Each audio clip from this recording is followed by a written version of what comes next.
10 நிமிஷத்தில் மிக்சியில் ஈஸியாக இட்லி மாவு அரைக்கலாமா? 2 டம்ளர் இட்லி அரிசி, 1/2 டம்ளர் பச்சரிசியை நல்லா வாஷ் பண்ணி ஒரு நைட்டு ஃபுல்லாக ஊற வச்சு எடுத்துக்கோங்க.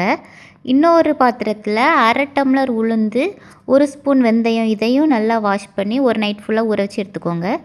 ஃபஸ்ட்டு உளுந்தை தனியாக அரைச்சி எடுத்துக்கலாம். கொஞ்சமாக தண்ணி ஊற்றி நல்லா பட்டாக அரைச்சி எடுத்து வச்சுக்கோங்க. அரைச்சிட்டு ஒரு பாத்திரத்தில் எடுத்து ஊற்றி வச்சுக்கோங்க.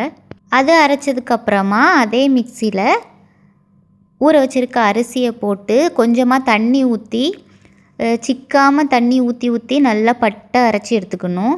நம்ம கையில் தொட்டு பார்க்கும்போது கொரன்னு அரிசி இருக்கக்கூடாது, பட்டாக இருக்கணும். அப்படி அரைச்சி எடுத்துக்கலாம்.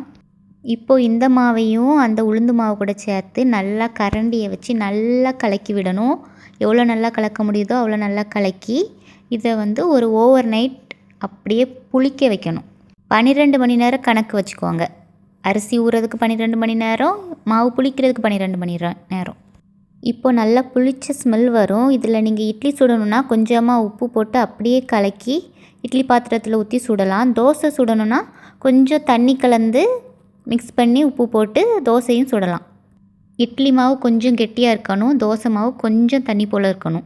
7 நிமிஷம் வேக வச்சிங்கனாலே போதும், நல்லா வெந்துடும் இட்லி.